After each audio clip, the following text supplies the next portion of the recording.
What's up, guys? This is Zach, and I'm with my boy Harley, aka the Polar Bear, aka that guy. You know what I'm That's saying? me, baby. We're here to break down and give y'all our predictions, our finalized predictions on UFC Fight Night Cannonier versus Vettori, starting from bottom to the top. Harley, you got anything for the viewers before we start it off? Not really, man. But like Zach said, like we're gonna give you all final predictions for this Saturday's fight night card. Um, Before we jump into it, I want to remind y'all, please like and subscribe to the YouTube channel. Follow us on Facebook and Instagram at Flash Out Media. Leave your comments below, guys. Feel free to interact with us, and please smash that like button. Help us get that helps with the algorithms on YouTube. Helps to spread the podcast and makes it a little bigger, gets it out to certain people. So please help us do what you can to grow the podcast. With that being said, we're gonna jump right into it. Our first fight, we have my pick did not change. Modestas Bukauskas taking on Zach Pagua. I think Bukauskas' takedown defense is going to be too good, striking too crisp, and I think we see Bukauskas get the decision victory over Zach Pagua. Just able to stuff takedowns and keep it where he wants it, which is standing up. He's been on a Yeah, tear. that's how. Go. I'm sorry. Go ahead. Go ahead. He's the damn polar bear in this thing. Hey, I'm gonna let you Yeah, go man. because I'm pretty sure we got the same thing on this one. Yeah, I thought you were finished. My bad, bro. You good? Um, but yeah, I pretty much had the same thing too. I'm gonna go with Bukowskis by decision as well. I see him keeping Paraga in range on the feet. Uh, Being the more technical striker, being able to stuff those takedowns and outstrike Paraga on his way to victory. I think Praga's best bet is to use his strikes to set up takedowns and get it to the ground and grind out a victory. If he wants to win, like I said, he's got to use some strikes to set up his takedowns. But ultimately, keep the fight on the floor, keep that top pressure and grind out a victory. If you can do that, it'll definitely be instant. But I think Bukowskis will be able to keep him at range with his reach advantage and outstrike him on his way to victory for a decision. Yeah, I think Pagua like had a lot of hype coming off Ultimate Fighter, but I mean he fought a Jordan Wright who was on a good bit of a losing streak, not even in the UFC anymore, and couldn't really get him out of there. When a lot of guys usually do get Jordan Wright out of there, I just don't see him with his style of putting guys against the cage, trying to land a big shot. I just don't see that matching up well with Bukauskas. Yeah, and also before we move on from this fight, you mentioned him being on the Ultimate Fighter, which look, man, it's not easy to win any tournament style, uh, any tournament of fighting in any capacity. So props to that guy, Zach Prado for getting it done. Winning the Ultimate Fighter. But at the same time, if you look at his season of the Ultimate Fighter compared to other seasons, it wasn't the best season as far as names on the show. So again, no disrespect to Zach. I'm kind of getting off subject, but yeah, he won the Ultimate Fighter, but it really wasn't that impressive. You know, All right, moving up to the me card, at we least. have Ronnie Lawrence taking on Daniel Argueta. Ronnie Lawrence is a guy I've always I liked him. I like his style. He can get takedowns. He can mix in the striking. Whatever he could beat you in striking, but if it's kind of close, he can get you with the wrestling, right? Argueta is another Ultimate Fighter alum and another guy I always liked who, had decent hands for a wrestler and his wrestling was really good. And not just offensive wrestling, his defensive wrestling was good as well. When it comes to Ronnie Lawrence. He did get out grappled, out wrestled his last fight, but it was over a legit guy. Um, I think Argueta being the better pure wrestler, I feel like Ronnie Lawrence is a guy who can learn how to wrestle, training at an MMA school rather than, Argueta, he used to teach wrestling, he wrestled in high school, etc. He is a pure wrestler. I think him being more polished on the wrestling, he's gonna get it done and, be able to secure the takedowns. Yeah, man, I agree. I'm gonna go with Argetta by decision as well. Um, I think he's a better wrestler and a little more well-rounded as well. I see him winning the striking exchanges and mixing it up. Um, and mixing in some takedowns to get the decision victory. like I said, I think he is a better wrestler, and I think he'll be able to wrestle. But I think he also has more tools in his arsenal. I think that he'll be able to. Time out. Time out. I think Ronnie Lawrence got more tools, bro. You think? Yeah, I think he got better striking and he's able to wrestle. I just think Argueda's wrestling is just gonna be too he's gonna be too dominant in that aspect. But if it's a striking match, bro, Lawrence got them hands. And them kicks. Okay. Well, yeah. We'll My see. opinion. My opinion. Yeah. And this fight is interesting because you got two guys that rely heavy on the wrestling. I definitely think that Daniel Orgetta is a better wrestler. And when you see like a matchup like this, um, when you see a matchup like this, two guys that like to wrestle, it sometimes cancels each other out. So we might see, both guys be able to neutralize each other wrestling and turn it into a strike match. And if it does, it could be instant, But I like Argetta's wrestling. I think he'll be able to, you know, um, win most of those exchanges when it comes to the wrestling and grind out a victory, man. I like Daniel in this fight, but it is a fight that could go either way, in my opinion. That is a good point. You have two guys who have wrestling capability. If it does cancel out, if it does cancel out, I see Ronnie Lawrence taking it. But Yeah. I'm with you. I see Daniel being able to get the takedown. All right, moving up the card, we have Teresa Bleda taking on Gabriela Fernandez. Both girls had a tough debut. They both fought legit girls who were doing very good in the weight class at 125. Therese Bleda, she had a tough fight against Natalia Silva, but she was able to win the first round, against Silva, who's been on a tear. Yeah, Fernandez, who took on Jasmine Judovicius, who recently, won a big fight, and she looked good the first round. UFC debut, we don't usually see the full capability of somebody making their debut. I think Teresa Bleda has more to offer what she showed. I think Fernandez has more to offer what she showed. It just depends if they fix what they needed to fix. Bleda had to eat. I'm not gonna say easy fights, but she made it look easy up until her UFC debut. Right? She went, you know, the distance, and I mean, she got stopped in the third round, but her gas tank failed her. That was her downfall. Gabrielle Fernandez, what her downfall was is she was way too comfortable being on her back. She didn't fight to get back up. So whoever fixed what they need to fix, I see winning this fight. Bleda fixed their gas tank problem, not trying to get it out in the first round and goes on cruise control. I can see her winning. If Fernandez, has a better ability of scrambling back up and not accepting being on her back, she can win by having better stand up. But I do see Bleda getting the unanimous decision on this one, just being able to control a little bit more. Yeah, man, dude, you must have looked at my notes. Um, I said it in a little different way, but I mean it's pretty much the same thing. Um, I'm gonna go with Blada by decision as well, but either fighter can win, and I made sure to put it in my notes to make sure I touch on that. Either fighter can win. Look, we don't bet anymore. We don't bet anymore, but I'm gonna just say this: Allegedly. if you're betting on this card, do not bet on this fight. Don't do it. Please don't do it. Okay. But that being said, either fighter can win. I think Blade's grappling would be the difference to get her the win here.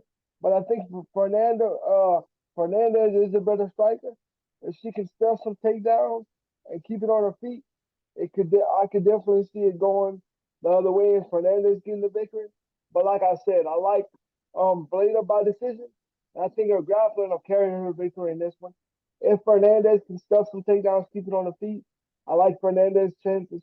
Whoever comes out fixes what they struggled with in their last fight and establishes their game plan first is gonna win. I just think that Blader's grappling is better than Fernandez's stand up in this one. No doubt, no doubt. So moving up the card, we have Denise Bondor taking on Carlos Hernandez. Bondor looking to get his first UFC victory. He got injured in his debut fight. We didn't get to see much, but if you look at Bondor outside the UFC, he is a submission artist. He has a lot of wins by sub. and his boxing ain't too bad as well. We look at Carlos Hernandez's record. You know, he lost his last fight to Nascimento, but Nascimento is really, really good. We've seen him, you know, beat guys like Jake Hadley. That speaks to how good Nascimento is. So losing to him, no big deal. But we do see a split decision loss of Victor Ultramarino. I mean, a win, split decision win Ultramarino, and a split decision win to get into the UFC off his Contender Series fight. He is the guy who's always going to be in the fight. It's always going to be a close fight. He's not a guy who's overly good in any aspect, but he is well rounded. Versus Nascimento, that was a specialist, so you know it's understandable he gets subbed right there. But him getting subbed and Bondor having a lot of subs on his on his record, I gotta go with Bondor getting the job done. But it's tricky because coming off of a loss due to injury, we don't know. You know, is he healed up? Is he taking this fight 100%? So that's the only thing to keep in mind. Yeah, man, tricky fight here, dude. And I put that in my notes as well. I don't know who the hell I want to go with. I really don't. I don't know.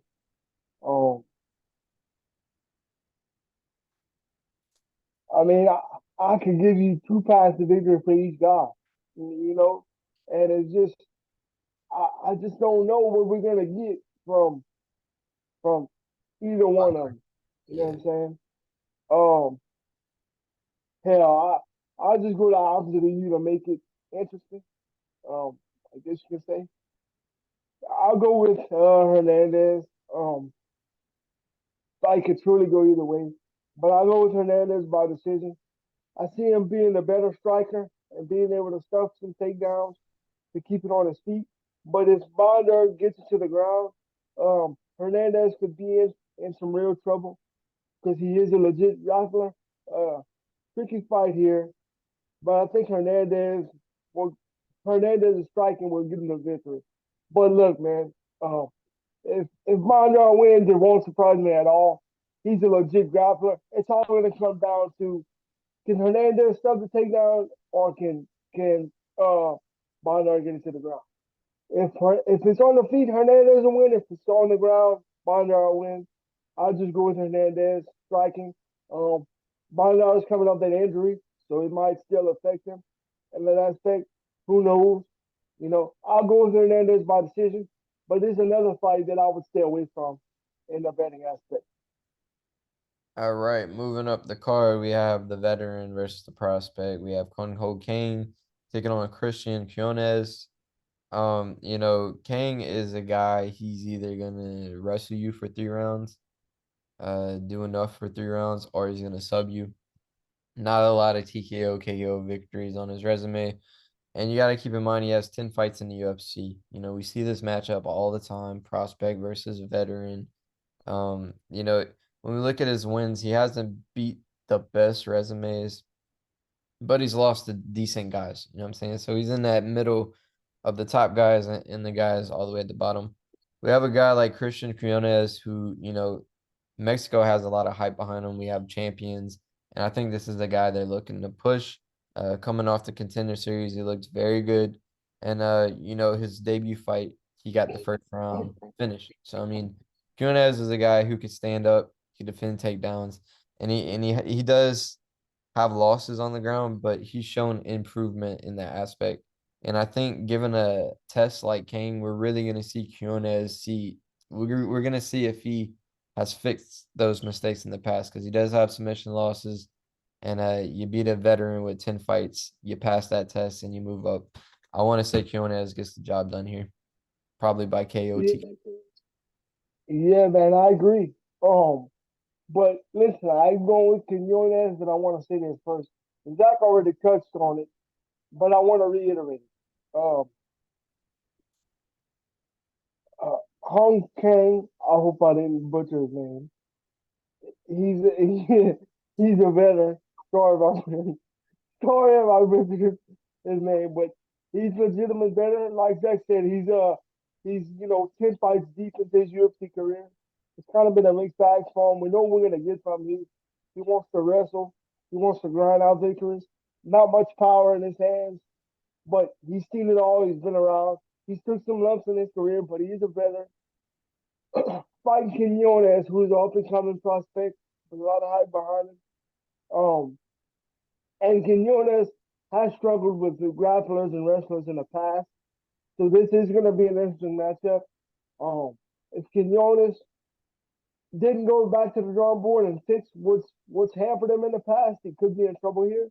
But I'm willing to bet on the young uh, up and coming prospect that he went back to the lab, did what he had to do to sharpen up his tools.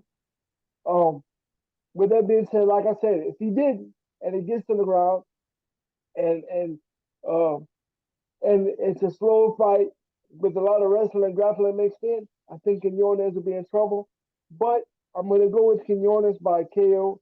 He's a younger fighter. He's on a roll right now. I see him applying a lot of pressure on the feet and outstriking his opponent to ultimately get a pretty early stoppage. But entrance fight here, you got the prospect fighting the veteran, and there is a path to victory for Kong to win the fight. But I'm a bet on Quinones to get the job done here. All right, all right. Moving up the card, we got another 125 fight. We got Jimmy Flick taking on Alexandro Costa. I've seen Jimmy Flick fight around here where we're from for quite a while. And it's good to see him in the UFC. He's always been a good wrestler and really good submissions. He did, come off the Contender Series and fought a couple times and retired, and now he's came back. Alexander Costa, he's known for taking a super short notice fight against Albazi. And, he didn't, for taking on a short notice, he didn't look bad. Albazi did finish him with the uppercut in the third round. But up until then, it wasn't like it was a blown out fight. He was hanging in there, making it close. You look at Costa, man, he does have finishes on his resume, TKO, KO, and submission victories. You look at Jimmy Flick, you know what you're getting. A guy who's trying to take you down and submit you. He's not trying to just lay on you, he's trying to sub you. I think Costa is going to be a little bit too good for that. You might see him on the ground, but I don't think we see him getting subbed. I think he's works himself back up, and I think he ultimately gets a TKO or KO finish on this one. Damn, like stop copying it, bro. Chill out, man. Chill I'll out. let you go first on some of these if you want. No, it's all good. It's all All right. good. I just feel like I just feel like you cheat, you know. Well, you still my boy, though, so I'm gonna let you slide. Uh, yeah. On a serious note, though, I'm going with Costa as well by KO. Flick has been in and out of retirement lately, and has been stopped in his life fight as well. But like Zach said, look, he's a good grappler, got good submission skills. Um, his bread and butter is the ground. If he gets to the ground, he can put really anybody in danger. But I think Costa will have a big advantage on the feet here and overwhelm Flick with his striking and ultimately get the finish. If Flick can get it to the ground, he'll have a chance. But I think Costa, like Jake said, I think Costa is good enough. If it gets to the ground, that he's not going to accept it. He's going to work his way back up and eventually um, get that stoppage on the feet. But if Flick gets to the ground, it could be instant. Another thing is, like I said, Flick, came out of retirement. Um, uh, you know, first fight back after retirement was his last fight, and he got stopped.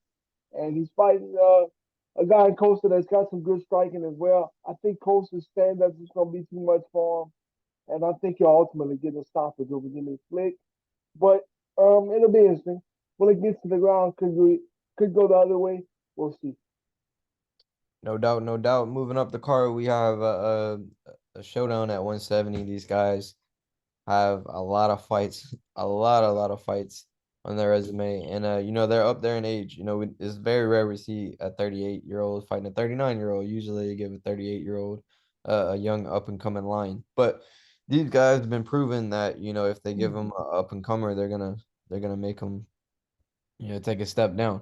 We got Muslim Salikov taking on Nicholas Dalby. And this is a battle of guys who, what I'm saying, can do it all.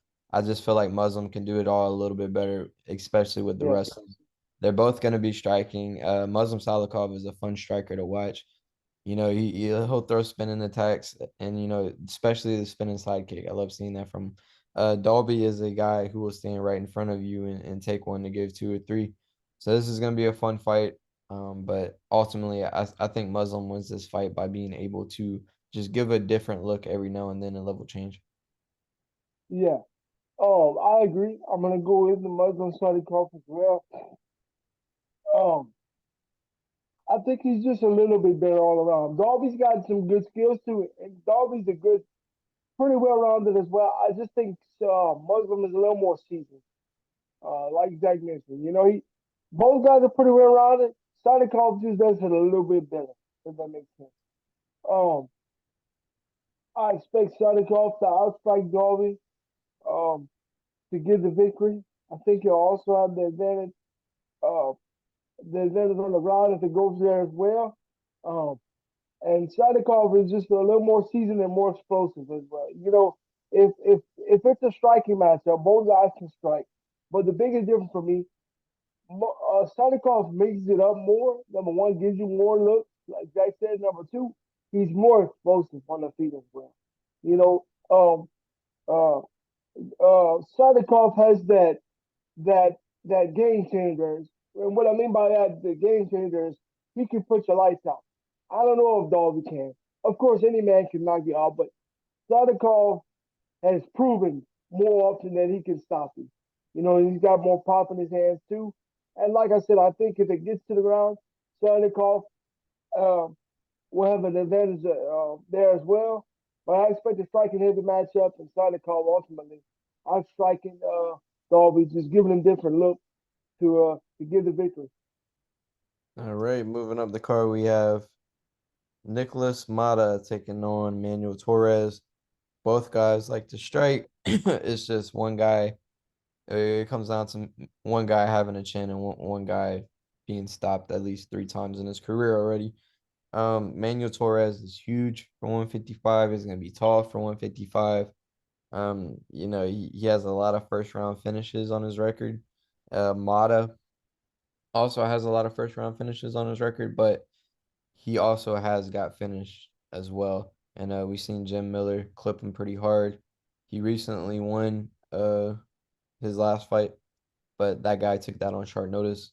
So I think this pick is one of my favorite picks that I'm really, really like sure of is definitely Manuel Torres. And like I said, Mexico has a lot of prospects that, that's up and coming and we see, we have two Mexican champs. I think him and what was the other guy? Another Mexican guy in here. Oh yeah, Quinones. I think those two are guys that, they can really push. Yeah. You know? Yeah. Okay, yeah, yeah. You Okay, yeah. you done or I, you I didn't finished? want to. Yeah. I didn't want to step on your get up. I was just waiting. I was like, okay, cool. But Hey, I'm yeah, gonna have to edit yeah, that and put some crickets right there. yeah. You really got to, I didn't want to step on you again, bro. Yeah. Nah, you good. Yeah. So yeah. Oh shit, that was good. Yeah. I'm going with Torres as well. Uh, by decision, I expect the striking in the matchup here. Torres has a big reach advantage coming into this one. I expect him to keep the fight at range and catch Mortar coming in, well, and winning the majority of the striking exchanges to get the victory. Oh yeah, I like Torres. Like I said, big reach advantage. Mortar's gonna get a little desperate coming in. I think Torres will be able to counter him on his way in and catch him, win the majority of the striking exchanges to win the decision here. No doubt, no doubt. Moving up the card, we have Lucas Almeida taking on Pat Sabatini. This is one of the closer fights for me. You have Lucas Almeida who came off a really good UFC debut, and even on his fight on the Contender Series, he lost to Daniel Zellhuber, who Zellhuber is doing his thing right now. Before that, was undefeated, stopping guys in the first round a lot. And then we see Pat Sabatini, who was on a roll and got clipped by Damon Jackson, and I just never really got to start. But if you'd ask people about Pat Sabatini before that, the guy was 4-0. just doing his thing, controlling people with the grappling and doing whatever he wanted. So I think it's two guys who we're gonna see a lot of in the future. These guys ain't going anywhere, no matter the result of it. But it's tough. But I gotta go Pat Sabatini on this one Yeah, by just getting it to the ground and just being able to wrestle and control this. But if it's standing up, man, Almeida definitely has the power to one put his thousand out. percent. Yeah, Definitely has the power to put his lights out. 1,000%. And there's another fight that I kind of went back and forth on, but I had to go with the veteran of Pat Sabatini. Uh, just for really everything you said, I'll go through my notes on this one just to just to show you guys that uh, just to show you guys for sure what I see. But I go with 17 by decision as well. He's a more experienced fighter with a lot of UFC experience, pretty well rounded as well. But in this fight, I see him closing the distance um, and using his ground game to control the fight and grind out the victory. But if Lucas Almeida, um, but Lucas Almeida will have the striking advantage with really good power in his hands. Um, if it stays on the feet, Almeida could make it very interesting and stop Pat Sabatini.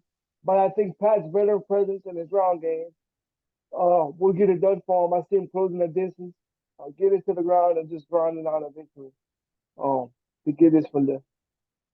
All right, so we both got Pat Sabatini on this one. Moving up the card, we have Christian Leroy Duncan, CLD, taking on Armin Petrosian. Christian Leroy Duncan's debut was just, cut short. His opponent got injured, so we couldn't really see what all the hype was. But if you look at his fights, in Cage Warriors, he's doing a lot of flashy stuff, knocking guys out, flying knees, spin kicks, all that. And we got a guy, Armin Petrosian, is was a decorated Muay Thai fighter outside of MMA. So he has a striking background. He's beat guys like RoboCop. So, he has at least three UFC fights in there and has a win over a really good guy who's durable. Um, this is another tough fight because we know what we get with Petrosian, a guy who's gonna stand up and has Mm-hmm. decent takedown defense and can get it to the ground. A guy like CLD, you have to really do your research and you have to even look back to the amateur days. I mean, he had over 20 amateur fights. He fought in the I forgot what it's called, but it's where all the countries come together and then you get the winner out of it. He's fought in that before. Um, Man, I just don't know because again, we don't really know what a UFC Christian Lee Yes, looks like, but I'm gonna go with him to get the win. But it will not surprise me if Armin Petrosian plays spoiler on this one. I agree.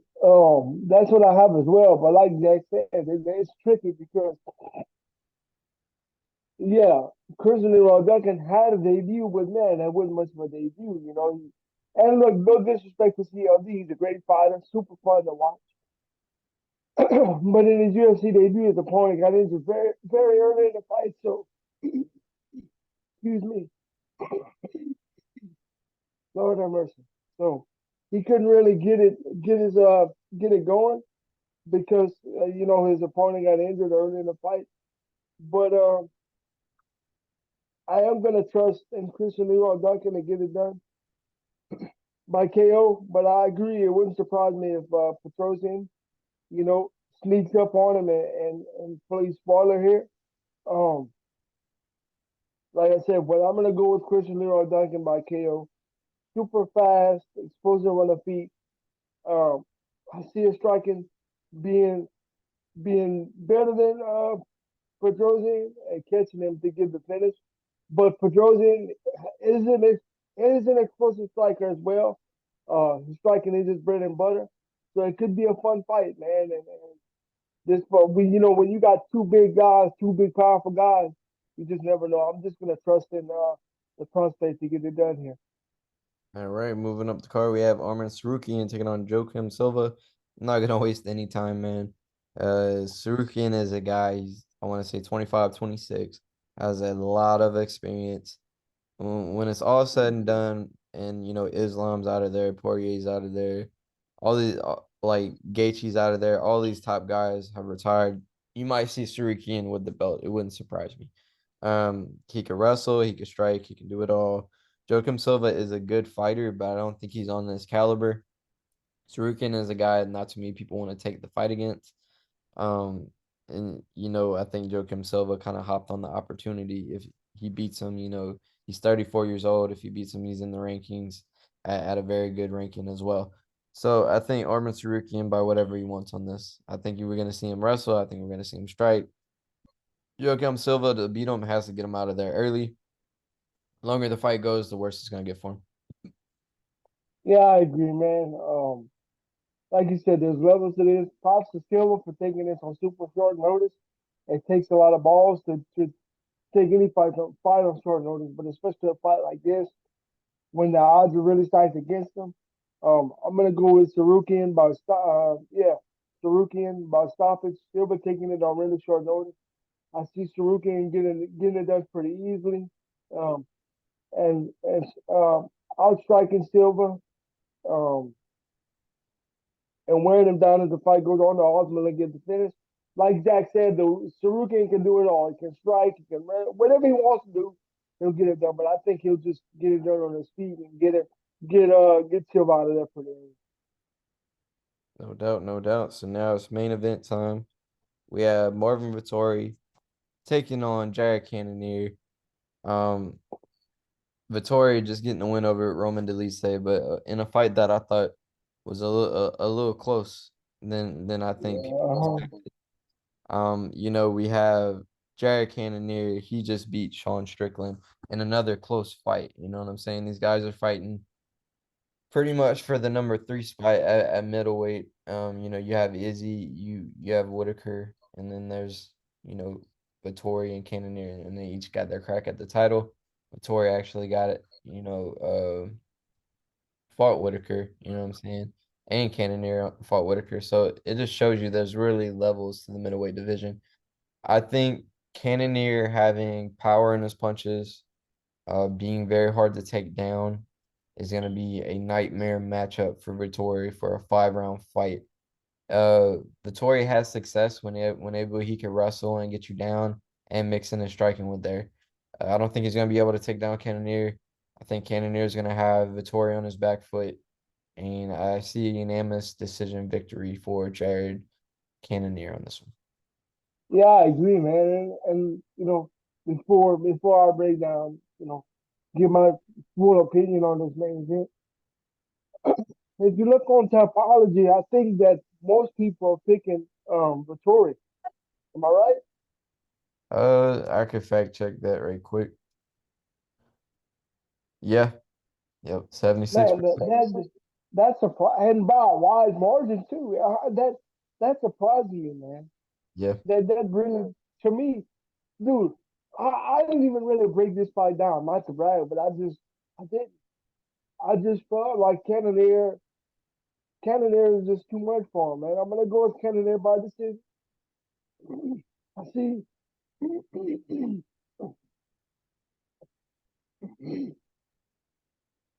I see Cannonier mixing it up more on the feet, and I see him having an advantage on possibly on the ground if it goes there as well. I expect Cannonier to mix it up more uh, on the field, like I said, to win the decision. If you look at Vettori, Vettori is a striker as well, but Vettori relies too much on his boxing, man. I think Cannonier is just more seasoned, more mixed it up more on the feet.